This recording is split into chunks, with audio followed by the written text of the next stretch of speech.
Welcome to Solidarity Talks. I'm Vikki Reynolds and I'm here with Felix Gilliland.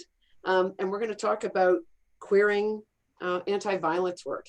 So I'll just start by acknowledging that we're on the territory. I am on the territory of the Musqueam, Squamish, Tsleil-Waututh people here in the Republic of East Van. And I'm, I guess, a professor, an activist, and a clinical supervisor. And I'm really thrilled to be here with you, Felix. Thanks so much for being willing to share your knowledge and your learnings and your activism with us. Yeah, thanks for inviting me. I'm super happy to be here. So where are you? What's your territories? Do you know? That's a hard question for me right now because I'm in a territory that I'm not familiar with, but I will say that I live in the territory of the Lekwungen people. I have done most of my organizing and I was radicalized in the territory of the Squamish, Musqueam, and Tsleil-Waututh people. And I have to make a shitty confession right now that I don't really know what territory I'm on. I was just telling you, Vikki, that I came to Jalisco, Mexico for a family emergency. So fortunately, I did the bad white person thing and I'm feeling a bit embarrassed about it that I don't actually know whose territory I'm on. But that's where I'm from anyways. Well, I appreciate your vulnerability and I appreciate you naming the territories where you learned so much and where the site of struggle is in terms of communities of resistance that you're a part of. Yeah, definitely. Well, I mean, maybe I'll just like identify myself a bit more and then you can locate yourself a bit. So I'm a white settler on these territories. My people come from Ireland, Newfoundland, and a little bit of England. And I'm straight and cisgendered. I have a PhD in psychology that I often refer to as a PhD in arrogance, because it's 27 years that trains you up that you know someone else's life better than they do within a 45-minute interview. It's a wild training, isn't it? And a lot of the, most of my life work has been trying to change or trying to bring the teachings we have from social justice movements and communities of struggle into the stuff that gets called community work or therapy or social work or whatever. That's kind of how I come to it. Okay, yeah, for myself, I'm never really sure where to start. I'm a trans person, and I think that that's like where most of my analysis comes from. But I'm also someone who, prior to having a more professionalized nonprofit job, I did a lot of frontline work in Vancouver's downtown east side. And so, I'm certainly not the only trans person who works in the downtown east side. We're actually really overrepresented there.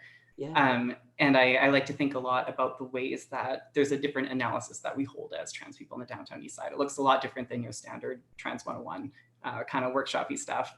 So I worked in the downtown east side for a long time and not in a fun policy job in the overnight shift kind of way. And then from there, I moved into a more professionalized nonprofit role. And so these days I work in, I'm never quite sure what to call it, but it gets called like inclusion and equity for trans folks in the women's sector. Thanks for that. Just for anybody who's not from these territories, and the downtown east side is the poorest part of Canada that's not First Nations reserve. And it's kind of the heart of the opiate catastrophe and has been the heart of homelessness in Canada, and other kind of, other vortexes of struggle, and is an amazing community of resistance that has always been taking care of its own. Right, in different kinds of ways. Well, it's interesting what you're saying about, so the work that you were doing in the downtown east side is not your typical Trans 101 kind of training, and now that you're kind of formally in roles that use that kind of language, of inclusion, of diversity, those kind of things. Maybe say what you mean by when you say typically Trans 101, what does that encompass from your critique, from your analysis? Yeah. So that's something I've thought about a lot. I remember when I sort of left the downtown east side and like really abruptly shifted out of that world, I experienced a lot of culture shock, like walking into an office building for the first time. And we've got this like really bougie office building where like the elevator talks to you and it's like really fancy. And so I remember thinking like, this is really different than what I'm used to. I get asked to do a lot of kind of workshops and teaching workers, like what it means to include trans folks. And everybody comes into that work with sort of a set of expectations about this is what Trans 101 looks like. We're going to learn some words. We're going to learn what a pronoun is. We're going to learn the difference between sex and gender, all that kind of stuff. But I like to really challenge people to think about the way that work became the curriculum, the way that it was decided that this is what counts as Trans 101. I'm going to let everybody in on a secret that, the rooms where that thing is decided, there's a certain set of us that gets invited to those spaces to decide what the curriculum is. You know, I've been in those spaces for, you know, whatever advisory or committee or whatever it is. 90% of the time when you walk in there, it's folks who look just like me. It's a table full of white, transmasculine people, which of course is not by and large the trans folks who are experiencing poverty and homelessness in the downtown east side. For a short while, I was doing youth work with queer and trans youth who were experiencing homelessness. And I remember when we started that work with them, you know, we had all kinds of expectations about what that was going to look like, what these youth were going to be thinking about. We were thinking about things like, you know, they're going to want to get their ID updated, they're going to want to get their gender markers changed. And I remember starting to work with these kids, and that was like the last thing on their mind. And so we really had our minds blown thinking, like, we don't know where to start with these kids because their needs are so different than what we had anticipated. And so that's what I mean, like when I'm trying to think of an analysis, think of what is going to be useful for frontline workers in the downtown east side as far as trans inclusion. It's not, I mean, you should know pronouns, but that's like, it's not even the tip of the iceberg, it's the wrong place to start. And so I do a lot of thinking, and, you know, I wish I had a really smart answer as to what the right place to start is, but unfortunately, I don't think I've got it quite figured out yet. But I like to do a lot of the challenging of what it means to be offering Trans 101, what even is Trans 101, and how is that going to look different, you know, if we're centering the folks that we really need to be centering. Yeah. I think about, you're just fascinating me. You got my brain really busy. What is wrong with starting with Trans 101 with pronouns, being informed primarily by housed, middle class, probably university educated, masculine identified trans folks? Yeah, I mean, there's sort of two things, like aside from it being just not always the most relevant way, but I think we really need to start talking about how there are really intense power differentials within trans community. So I remember, you know, starting to think about this and trying to name it. And then my best friend and one of my biggest inspirations, Sameness, she looked at me, she's like, "Whoa, Felix, it's whiteness." Like, it's whiteness, that's what's wrong with it. And, you know, I was like, "Oh, wow, you're right. How did I not see that before?" And that's what it is. Because white supremacy is at the core of so much. Right? And just gets a pass continually.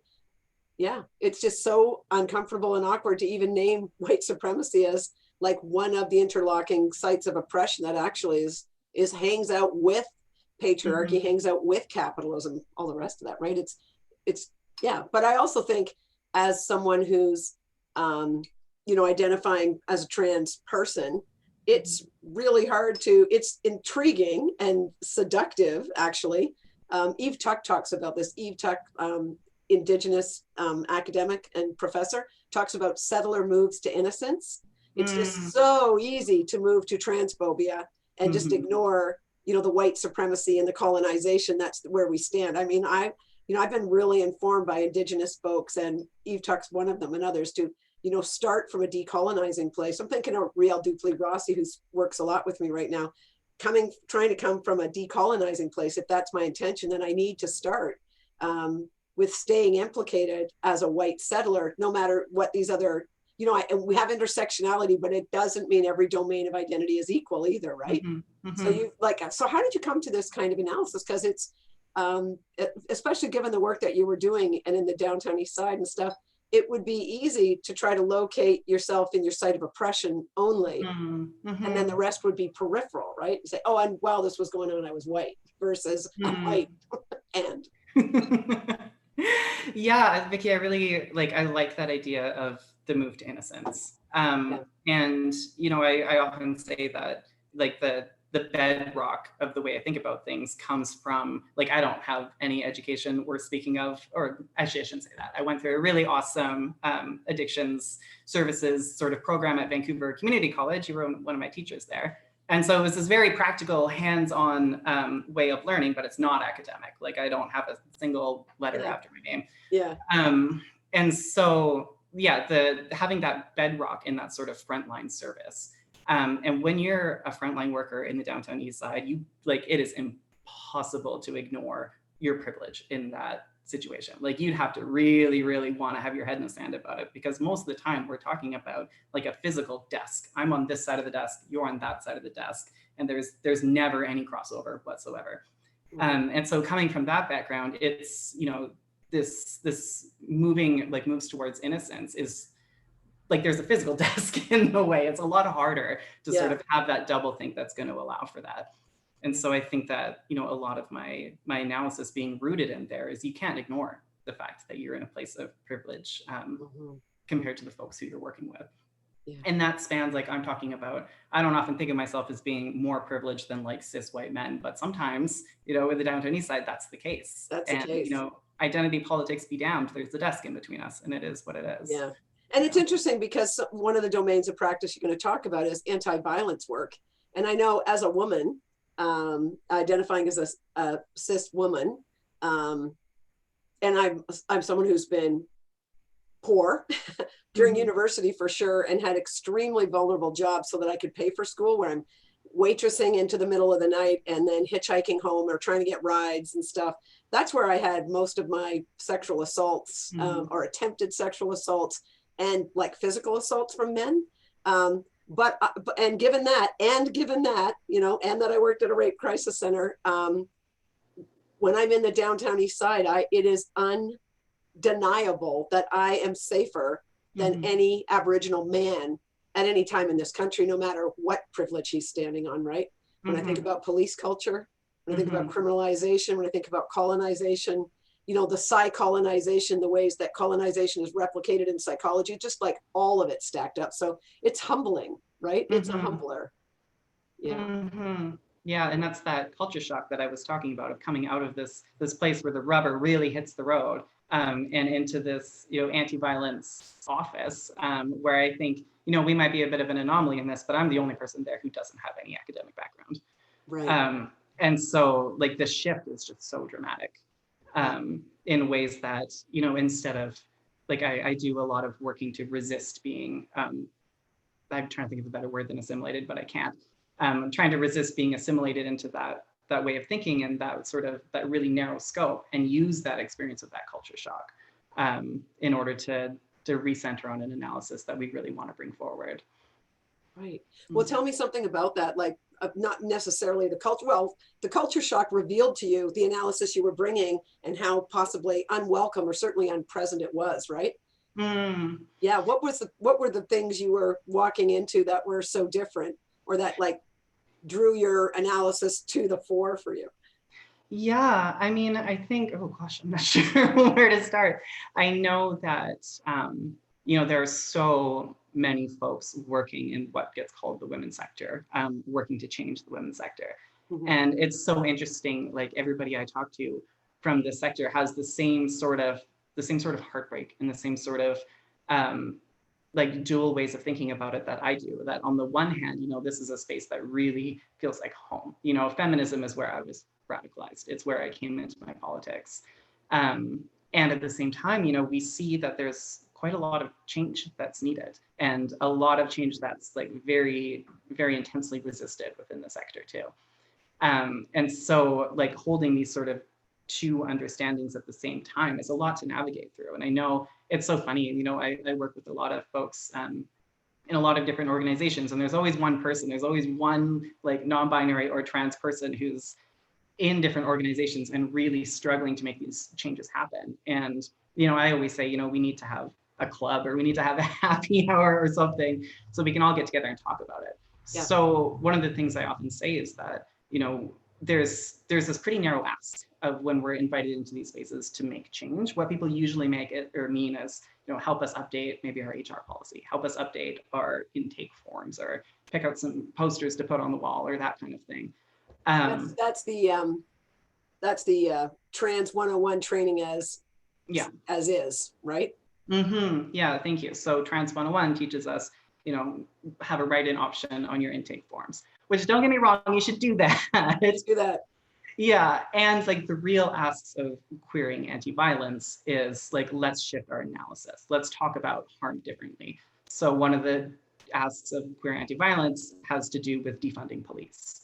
Right. It has to do with things like, you know, we need to think and talk more about cycles of harm. We need to break down this idea that survivors are over here and perpetrators are over here and they're never the same person.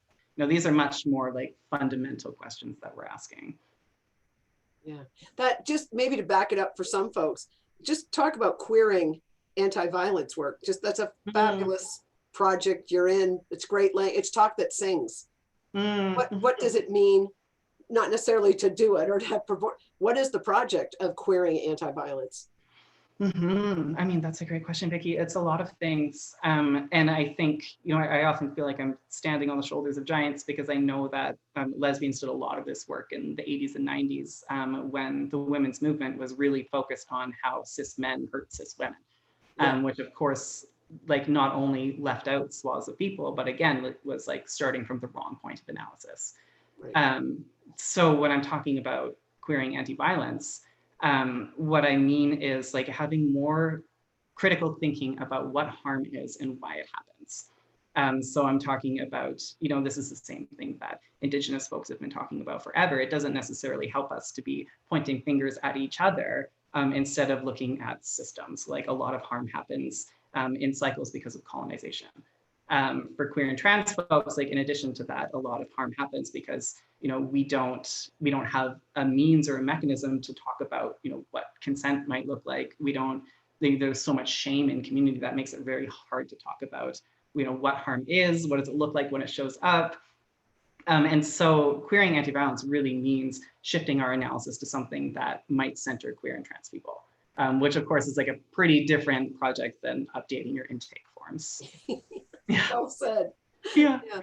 And I often think too, like I think one of the things that we really need to move away from in, again, what gets called the women's sector is something that women of color have been talking about forever, which is this idea of there being safety in sameness. So if we get safety in sameness. In sameness, yeah. So if we get all these people together who all share pretty similar identities, that we're going to find safety there. Which, when you consider that that's usually a group of white women talking, of course, it starts to feel a bit ickier, And so I often challenge feminists to think about what would it look like if we showed up in the name of difference instead of in the name of sameness, and that's what queering anti-violence is. Showing up in the name of difference. As opposed to in sameness. That is really lovely. Speak a bit to how that could deliver more of a liberatory world, more of a consent culture. Yeah, I think that, when we show up in the name of sameness, it really limits our imagination of what's possible.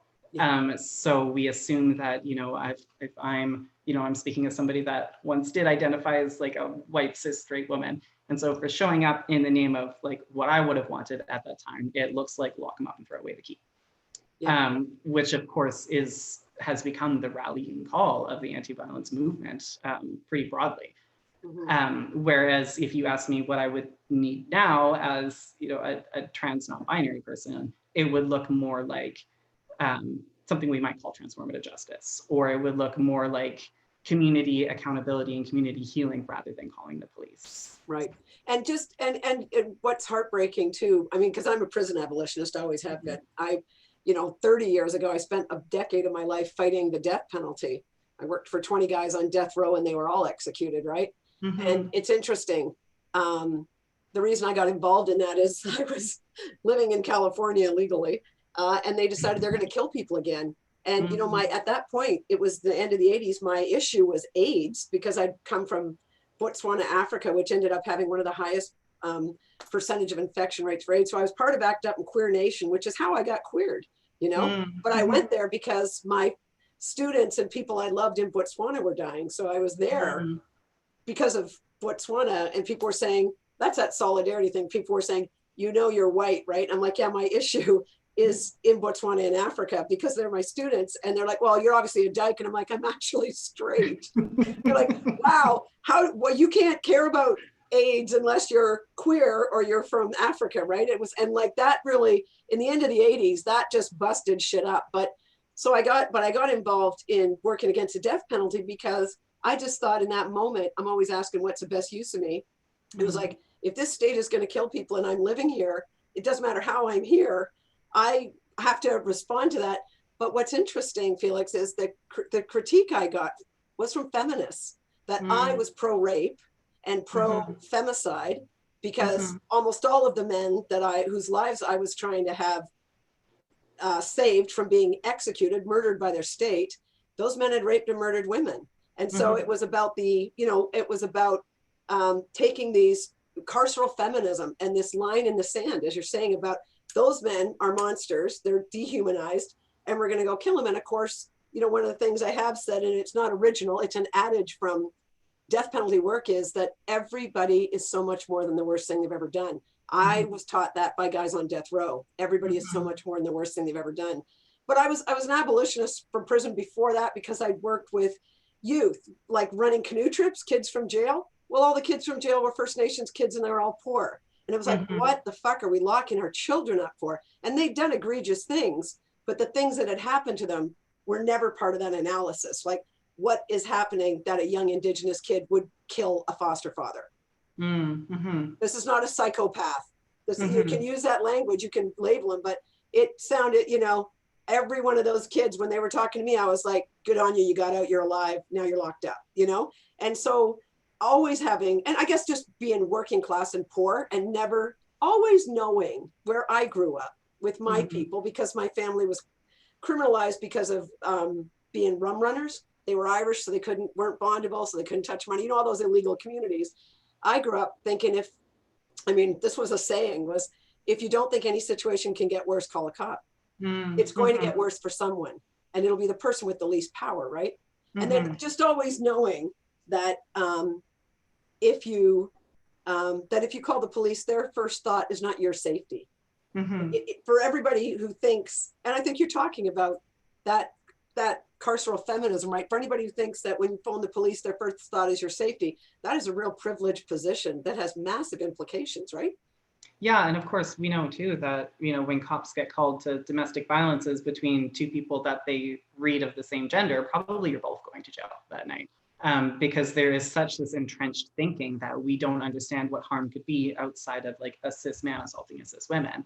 If two lesbians are having domestic violence, somebody's being abused, the cops show up, like, you're both going to jail that night. And so that really speaks to the need for us to shift away from this sort of knee-jerk reaction of call the cops.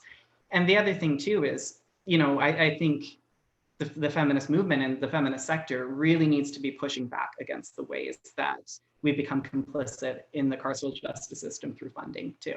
So through funding. So most rape crisis centers, we're not funded to help people the way that they want to be helped. We're funded to help people go through the court system.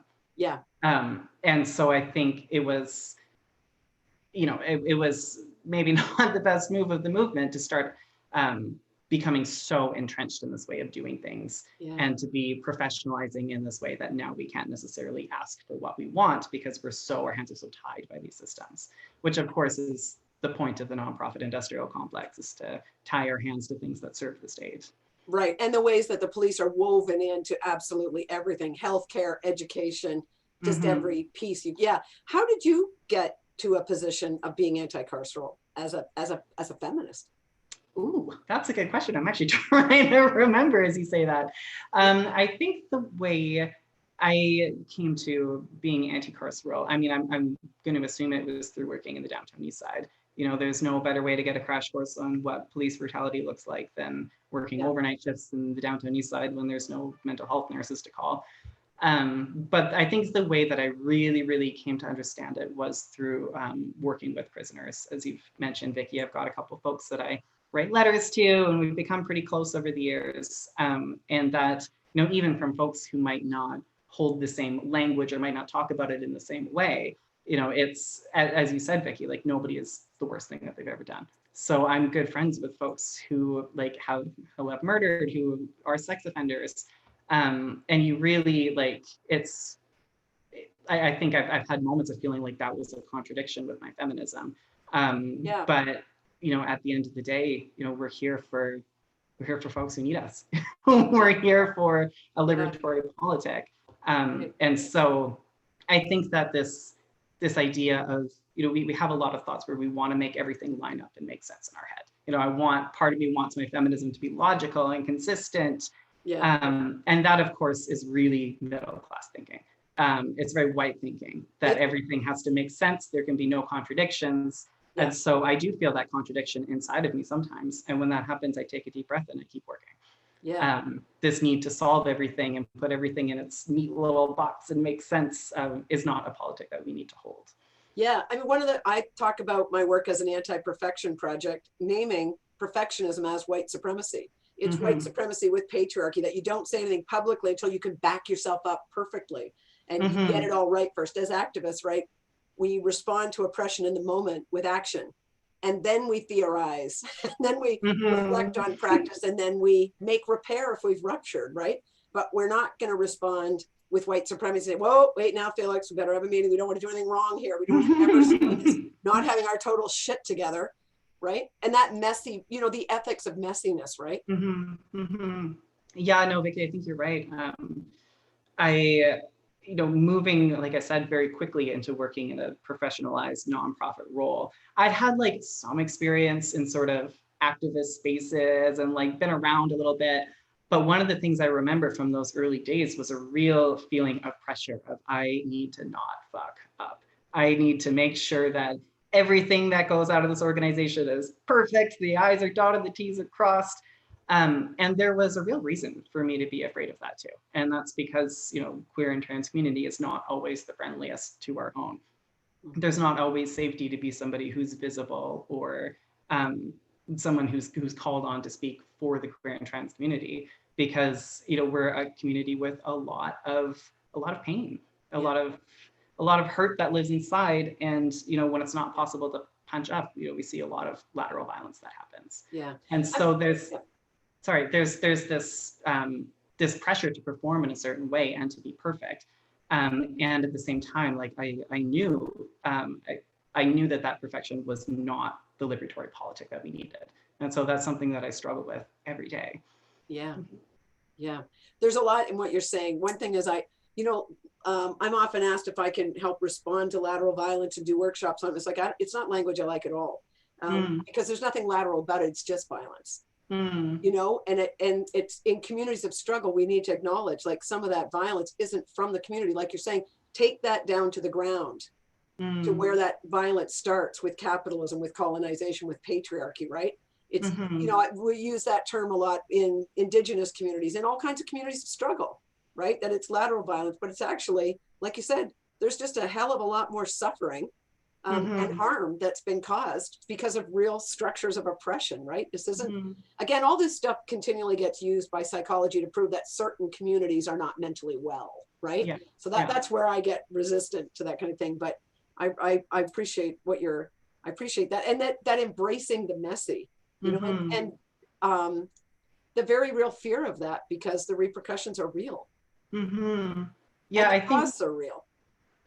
I think as you were talking, Vikki, I was thinking about this idea of there being a scarcity of safety. And I think that that's what happens in the women's movement as well. There's this thought that, there's only so much safety to go around. And so if we start like extending to people who aren't the same as us, there might be less for us. And of course, not sure what to call it, but the gay rights movement has a long history of that as well. There's a history of respectability politics, that if we can just buy into the structures, if we can get married or whatever it is that people are asking for, if we can do all of these things, there might be safety for us and people get left behind. So when folks from my community see me like moving up, having a presence and having a platform a bit more, there's this sense of you're moving up and you're leaving us. Yeah. And so it's not like there's no reason to think that that's what's happening, and maybe it is what's happening.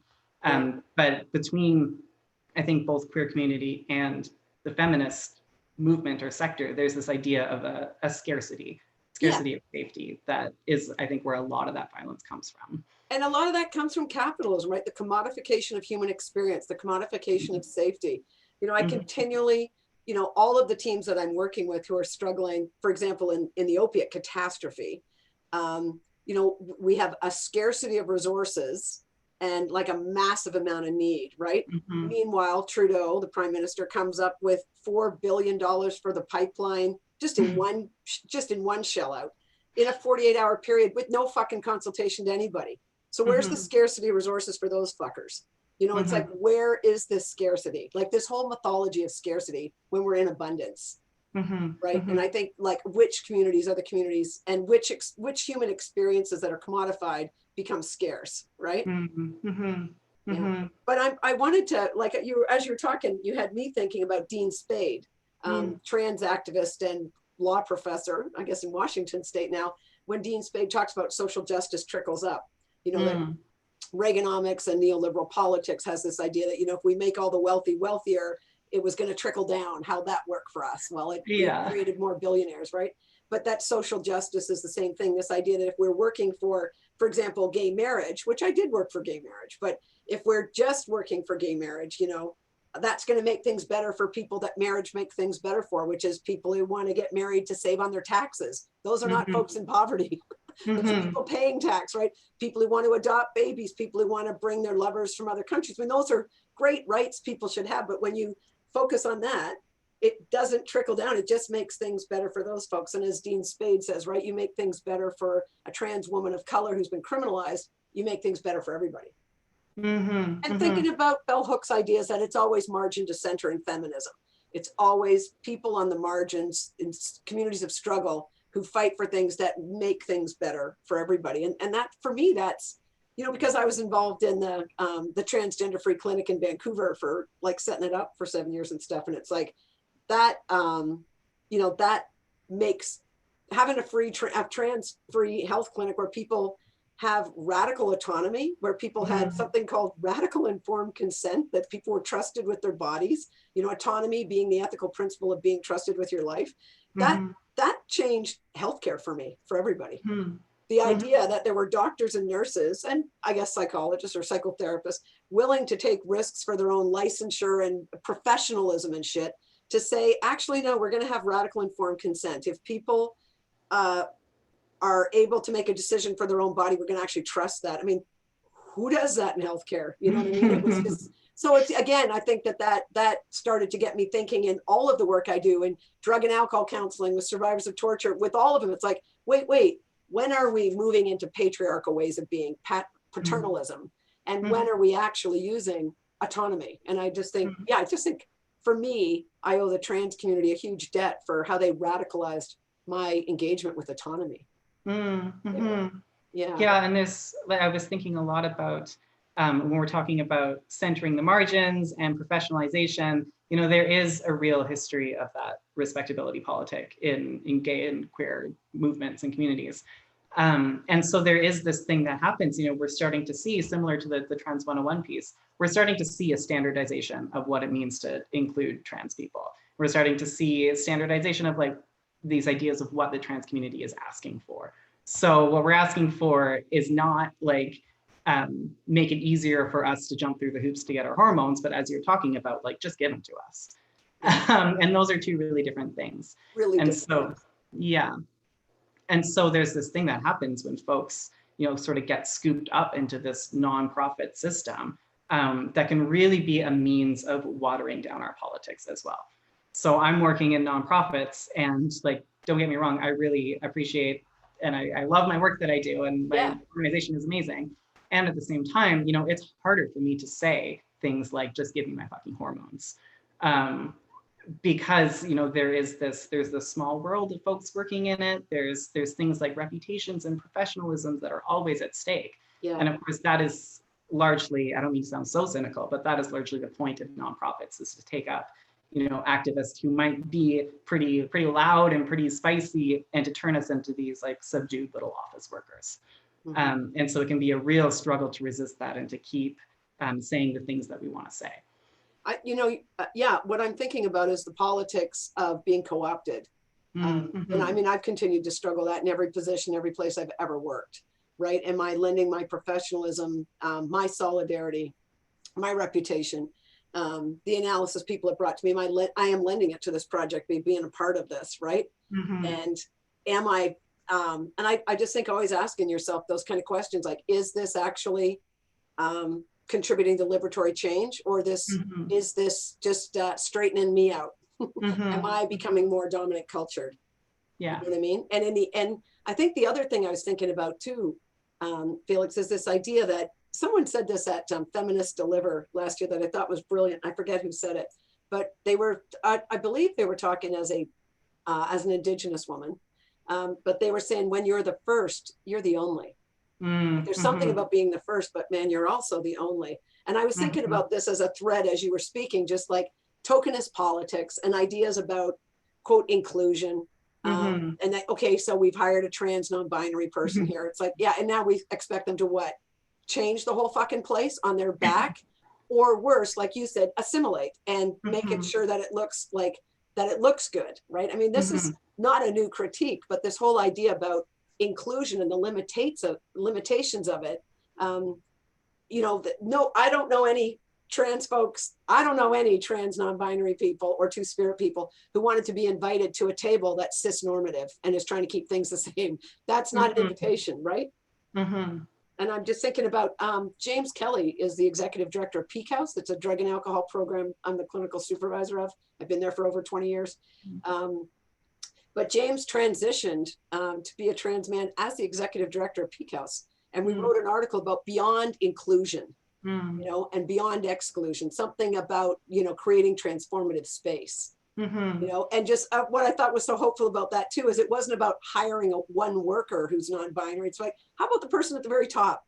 You want to, you know, which is exciting because it's so hopeful, isn't it?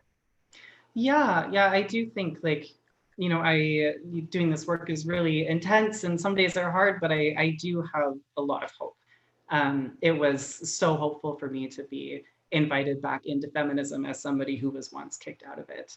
And for the most part to be listened to. And so I'm tasked with this job of, like, now that you're listened to a bit, like, we really need to be bringing the folks who need to be brought along. So I do feel like this responsibility to not let people off the hook with updating their intake forms.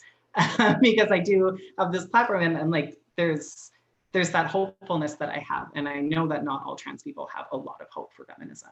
And so I take it as my responsibility to be pushing as hard as I can, to see, you know, how much we can bring this sector back to its roots as a movement. Yeah. You know, when you speak of, it's so painful to hear that, to witness that, you say that, Felix, to be welcomed back into a community that like expelled you, you know, and I'm just thinking about the pain of that on so many levels. And, you know, not for you to share anything you don't want to, but I'm just wondering what it takes to decide you're going to trust again in a pretty abusive relationship, you know, you know, like that you're going to actually throw yourself in here. And that was one thing I was thinking about. Yeah, I mean, there's a lot of different answers to that. You know, I don't think there's just one thing. I think I mentioned earlier that, you know, feminism really felt like home to me. It was the way that I came into politics. I remember I think I was like 20 when I signed up to volunteer at the local rape crisis center, and my little mind was just blown in ways that was like life-changing for me. And so, you know, it held this real spot in my heart. And then, you know, there was a real grief of being left out or pushed out. There was a real heartbreak, and for a long time I had a lot of anger.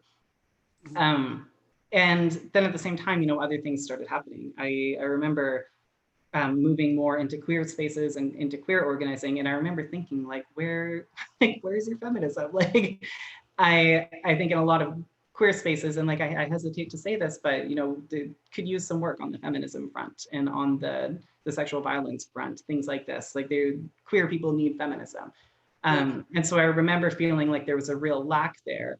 And then the other thing too is, I think I mentioned, you know, when I say I worked in the downtown east side, I don't mean I worked like day shifts where I was well taken care of and I had benefits. I worked overnight shifts, never had any benefits to speak of.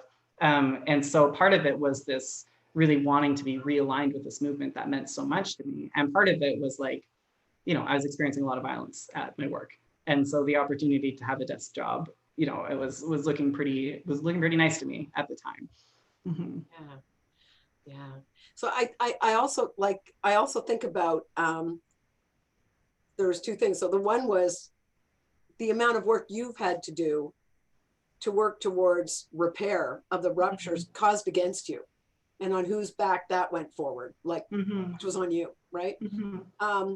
And then, but the other thing I'm thinking about as well, again, is the individualization of that, which is so unfeminist, Mm-hmm. that this is somehow your work to do, you know, to get yourself back into feminism, right? Like whose work is it to do to make feminism a wider space, Mm-hmm. a bigger, more spacious, Mm-hmm. you know, Yeah, it I mean, can't continually be on the people who get kicked out because of representational politics or location. yeah, and like I think that speaks again to that politic of sameness, the like, scarcity of safety, all those kinds of things. Um, yeah, and you know, I think one of the things that really scares feminists about trans people is this idea that we're going to do away with any kind of gendered analysis. Yeah. And speaking for myself, you know, I often say I have no interest in creating a gender neutral analysis or gender neutral anything. Yeah. Um, and so I really try to challenge the feminists in my life to think about, you know, what is the broad scope of folks who I like to say get the shit end of the patriarchy stick, and what grounds can we come together on? And so I think, you know, when we talk about bringing trans people in, that sort of knee-jerk responses, but this gendered analysis that we need to hold on to, and we do need to hold on to that. Yeah. And so challenging folks to think about, you know, who is this sort of broad category of people that we're talking about. Yeah. Mm-hmm. The other thing I think about is from Jaggi Singh, who was who's in Toronto now, I believe, and still with No One Is Illegal and other migrant justice groups. But when we were organizing here with the Agoni Solidarity Network and other like on the ground things, Jaggi would say, you know, Vic, as anarchists, we can walk and chew gum. Mm. You know, there can be space and transformation with non-binary folks in here without us throwing away a gendered analysis. Mm-hmm. Like we can walk and chew gum, and that Mm-hmm. again, I guess that speaks to the messy. You know, that my PhD, my methodology was called a solidarity approach, the rhizome and messy practice, like the mess as an ethical stance. And I was thinking when you were talking, Janet Newberry is a prof at UVic, and she wrote a lovely paper called something like the ethical requirement of inconsistency, that we are meant to, like you said, when your things, when those ethical positions like slam inside you and you feel that, sometimes I feel, you feel this spiritual pain, right? Here's my ethics, here's my practice, it's not alignment. Well, something expansive might be happening, something emergent, something we couldn't know. I keep thinking about the fact that when I was in San Francisco and, you know, in the fight against AIDS, and then in here in Vancouver with it, and with Queer Nation and ACT UP, you know, at those times, Felix, we had no language for trans and non-binary two-spirit people, none, you know? And I think about Wittgenstein saying the limits of my language are the limits of my world. And just realizing like all of that organizing, we talked about it as if it was a bunch of gay men and a couple lesbians showed up. Right. And that certainly wasn't my experience. You know, and similarly, I think with the women's movement, you know, I think there's a lot of folks who, you know, it's of course impossible to take people who aren't with us anymore and to put labels on them now, but I know that one of like the founding mothers of the organization I work for is a non-binary person. So I always say it's not like trans people just like knocked down the door one day and said, let us in. No, we've always been here. We've always been part of building the movement. Yeah. And that's about also resisting that invisibilization, right? As an active process of erasure and the trans theory of erasure, right? Yeah. Yeah, I was also thinking when you were talking about, you know, being in the mess and making repair, when I talk about what is queering anti-violence, it's the ability to make repair. And so I try to hold space for feminists to make repair with me, because, you know, I've done things that I don't like. I've like stretched beyond my ethics many times. And so I think, you know, I try to be guided by an internal sense of who is trying to make repair with me and who's trying to co-opt me. And I do think that there are a lot of feminists out there who want to make repair and who are on the right track to doing it. And so I think it would be like beyond hypocritical of me to say, no, you can't make repair with me. It's very close to my ethics to allow space for that. Lovely. I think also both of us are white settler people. If we don't believe in that, there's no redemption. Yeah. I mean, like, 'cause for me, I need to start where I'm standing on Indigenous territory soaked in the blood of Indigenous people, right? soaked in the blood of genocide. Like if I don't believe that there can be repair for harms against me, then I'm really centering me. No matter what that location is, right? Yeah. Yeah. But I'm also like kind of struck by your humility in that, and the ability to decenter the harms that you've experienced.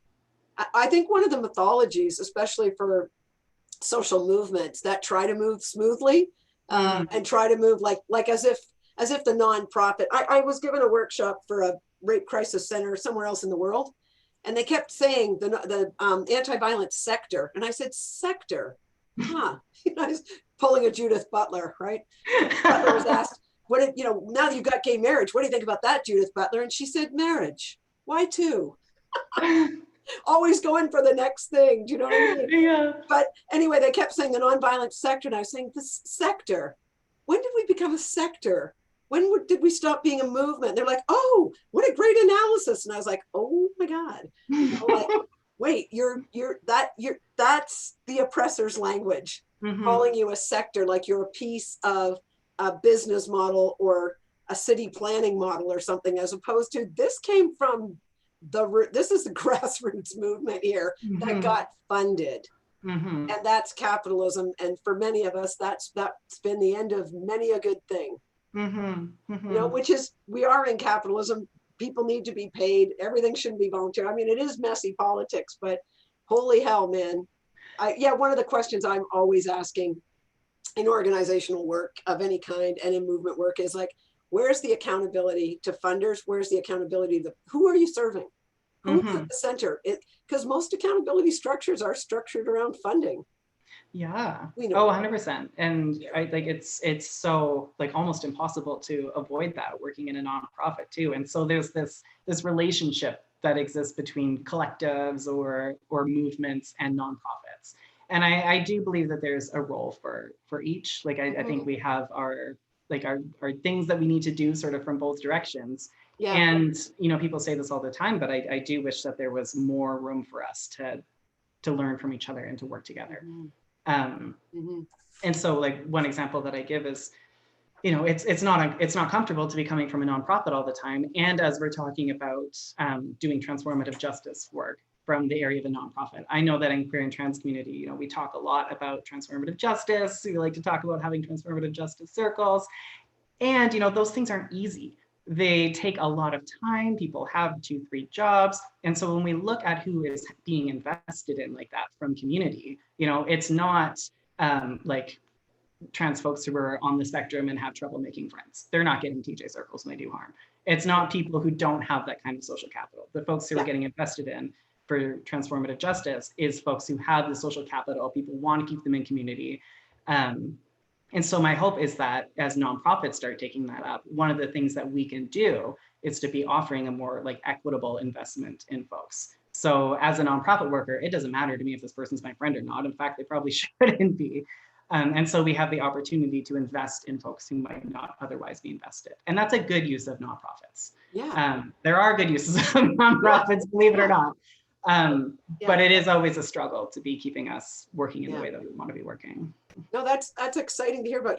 When we talked before, you used an expression I thought was lovely. I just wanted to bring it up, talking about how we're moving at the speed of trust in movements. Do you want to say more about that? Where does that language come from, Felix? Sure. I'm trying to think of, I feel like that's one of those things that exist in community. I wish I could remember the first place that I heard that. But yeah, it's something that gets talked about quite a bit, that it's really in our thinking as we get professionalized that we want results. We need to report back, we need to check off that we've done all the things. And we've seen time and time again that that sort of rushed approach, that approach of like, let's see results right now, doesn't give us anything that lasts. And so, when we're talking about, say, building bridges between trans community and feminist community, it's going to take a long time. I know I've experienced a lot of pressure in what was like a 3-year funded position to like mend fences between these two communities. Well, it took like many decades to cause that amount of distrust. It's going to take a lot more than a funded project to fix it. If we're moving any faster than trust is moving, like just stop, just call it off, because we're not going to get anywhere. Yeah, it's one thing that I've learned the hard way more times than I can count, that if we're if we're going faster than trust is being built, we need to start over again. Nice. I mean, I'm just thinking about the work I do as a quote trauma therapist, thinking about trauma as oppression, working with survivors of torture, survivors of residential schools and other state violence. Like I talk about structuring safety. People always, again, look at me in this rush, you know, about, oh God, here goes Dr. Reynolds again about structuring safety. We have to get that out of the way to get to the real work. And I'm like, structuring safety and that relationship building that moves at the speed of trust, that is the real work. That's where the repair, relational repair is. Like it gives someone a different map of the world in which they might be welcome. You know, and that I think too about that ethic of belonging. You know, so much, that's so much of my thinking too, probably coming from being an Irish Catholic clan person. Just the worst thing for me is to not be belonged. There's nothing worse. Yeah, but I was like, yeah, I appreciate the way that you're speaking about that. And I also wanted to ask you too, though, when you're talking about queering anti-violence work, as someone who identifies as trans, how is, speaking about queering, how is that, you know, for so many folks that they think about queer as sexual identity and not about gender identity. And I'm just wondering if you could say a bit more about that, because I'm really curious about what you might throw out about that. Yeah, okay. Well, I think, you know, a lot of people think about queer as being maybe a noun or an adjective. I think about queer as a verb. So queer is something that we do. It's not necessarily something that we are, something that we can touch. It's an act of, trying to think about how to articulate this. It's an act of challenging. It's an act of, you know, thinking if we're looking at something from a certain angle, what happens if we look at it from a different angle? It's this process of, I'm trying not to be too illiterate, but it's this process of refraction, which is all the way of saying, you know, it's a way of challenging what we think we know. Yeah. So if we're queering anti-violence, you know, what we think we know about what is violence, what is healing from violence, a queered analysis allows us to really, really step back and ask fundamental questions about that. Did that make any sense? Yeah, no, I think that's, yeah, it's intriguing. Really, I mean, I've always thought about queering as like a very rich critique from like a Foucault sense, or like I can think about all kinds of queer academics who like rattled me because I'm straight, probably. Yeah. I think it's this question, you know, and it's really embodied in our experience. As a queer person, we come out, or we first come to a sense of ourselves, and without having any frame of reference, we ask ourselves, okay, what am I? Who am I in this context of I don't have anything to compare myself to? Yeah. And I think that that's what the experience of queering is. So if we're talking about queering anti-violence, if we take away everything we thought we knew, we can look around kind of for the first time and think, okay, what are we doing here? Like, what is the goals of this work? What are we trying to achieve? And so that is what I try to challenge feminists to do. And of course, you know, it's not like there's no relationship between feminists and queer folks. There was a time when feminist meant lesbian. Like there's a rich history that we can draw on. Yeah. Nice. I'm also thinking about things like parallel ethics. That's something that really matters to me when I supervise folks in any of this community kind of work, or the stuff that gets therapy or called therapy, whatever. Are we up to doing the same kind of things that we ask the people who get called clients to do? And I think when you're talking about that rupture and repair, it's interesting. Are we up as a movement, as a feminist movement, a multiplicity of that? Are we up to doing the things we ask men who are perpetrators of violence to do in terms of taking accountability, laying out the real impact of everything that we've done, taking the role of doing repair? And then, you know, and then the other thing I was thinking about is this idea again from anti-imperialist, anti-capitalist, direct action organizing, this idea that the ways we need to organize and be with each other as we're moving towards transformational spaces and liberation, we've got to be walking our talk. We have to be, we cannot, you know, that feminist adage from like Lord, right? The master's tools will not be used to dismantle his house. We got to be already walking in the world we want to create as we're moving to it. We have to be using those kind of practices. And I'm thinking about, again, the tokenism that's so much a part of Trans 101. Yeah, I think, you know, there's a lot of things. There's a lot of moments, I think, when feminists can be persuaded to give up the real potential of the movement. And one of them is in things like Trans 101, you know, we're robbed of what queering anti-violence could really look like. Another thing that happens, you know, I think, especially in anti-violence, is white women are invited to think of themselves only as being victims, as being this like sort of helpless. I always think of it as like a beetle on his back and the little legs flailing. There's this offering that you can think of yourself as a victim and never as anything other than that. And that's pretty tempting a lot of the time. Like, I know as a trans person, I felt tempted to think of myself as a victim and nothing else. But when we're doing, as you say, like we're walking our talk, you know, we're given the opportunity to really embody what it means to make repair. And there's a potential there. And so this is an invitation. This is an invitation for us to really embody our politics, to really know what we're talking about. And I think a lot of feminists are at the moment where they're willing to do that. It's a really exciting time. Oh, I think that's actually a lovely, like, ending. Yeah. Kind of expansive and really exciting. I want to thank you so much. Is there anything else floating in your noodle you just want to say, or? No, I don't think so. I think we did it. Truly lovely. Well, look, I really want to thank you for that. And I want to thank you for your time and your knowledge and wisdom. Yeah, great respect. Great. Yeah. Thanks so much, Vikki. Huh.